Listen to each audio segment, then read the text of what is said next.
ত্রয়োদশ সংসদ নির্বাচনের পর হবে পঞ্চদশ সংশোধনীর চূড়ান্ত শুনানি।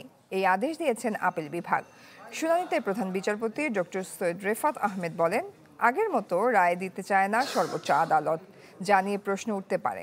দাবি করেন ১৬ মাসে সরানো হয়েছে ১৫ বছরের জঞ্জাল। তত্ত্বাবধায়ক সরকার ব্যবস্থা বিলোপ সহ সংবিধানের ৫৪টি জায়গায় ছুরি চালিয়ে আনা হয় পঞ্চদশ সংশোধনী। শেখ হাসিনা পালিয়ে যাওয়ার পর প্রথম চ্যালেঞ্জ করা হয় এই সংশোধনী। গণভোটের বিধান ফিরিয়ে দেয়া সহ পঞ্চদশ সংশোধনী আইন সম্পূর্ণ বাতিল না করে অন্য বিধানগুলো পরবর্তী সংসদের উপর ছেড়ে দেন উচ্চ আদালত।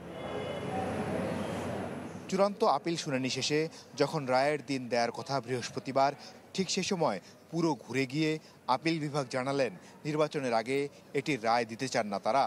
এ সময় প্রধান বিচারপতি বলেন, জনগণের ইচ্ছের প্রতিফলন হোক, আগে ভোট হোক, নির্বাচিত সংসদ সিদ্ধান্ত নিক তারা কি করবেন।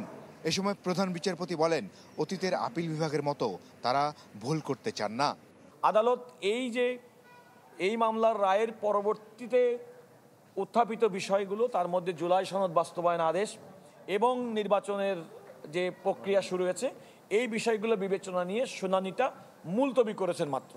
যে 15 অ্যামেন্ডমেন্ট, 13 অ্যামেন্ডমেন্টের ফুল জাজমেন্ট আসার আগেই বাংলাদেশের সংবিধান অ্যামেন্ডমেন্ট করে সরকার 15 অ্যামেন্ডমেন্টের মধ্যে চলে এসেছে।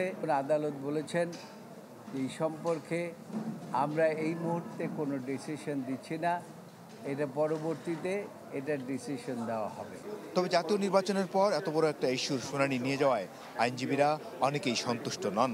কারণ তত্ত্বাবধায়ক সরকার কার্যকরী করতে হলে পঞ্চদশ সংশোধনীর বেশ কটি ধারা বিলুপ্ত করতে হবে। সেগুলো নিয়ে কিন্তু এখন শুনানি আর শেষ হয়নি, সেগুলো একটা অস্পষ্ট অবস্থায় রয়ে গেছে। গণতন্ত্র ধ্বংস করার একটি হাতিয়ার এবং বাক স্বাধীনতা একদম রোধ করার জন্য যেগুলো করা হয়েছিল সেগুলোকেও অসাংবিধানিক ঘোষণা করা হয়েছে হাইকোর্ট, কিন্তু এখন আমরা চূড়ান্ত একটা রায় অ্যাপেলেট ডিভিশনের কাছ থেকে পাইনি। এইগুলো সমস্যা সমাধান করা সম্ভব এবং আপিল বিভাগ তার মতামতের মাধ্যমে এই সমস্যার সমাধান করতে পারে এবং অনেকগুলো সমস্যা যেগুলো বলা হচ্ছে যে খুব জটিল, এগুলো আসলে গভীরে গিয়ে দেখলে দেখা যায় এগুলো কোনো সমস্যাই না। ফেব্রুয়ারির ভোটের পর নতুন সংসদ পাবে বাংলাদেশ। এরপর ৫ মার্চ আপিল বিভাগে নতুন করে চূড়ান্ত শুনানি হবে এটির। তবে নির্বাচিত সংসদ পঞ্চদশ সংশোধনীর বিষয়ে কি সিদ্ধান্ত নেন তাই দেখার বিষয়। মাসুদুর রহমান, চ্যানেল 24, ঢাকা। আমরাই নাম্বার ওয়ান হচ্ছে মেরিল পেট্রোলিয়াম জেলি।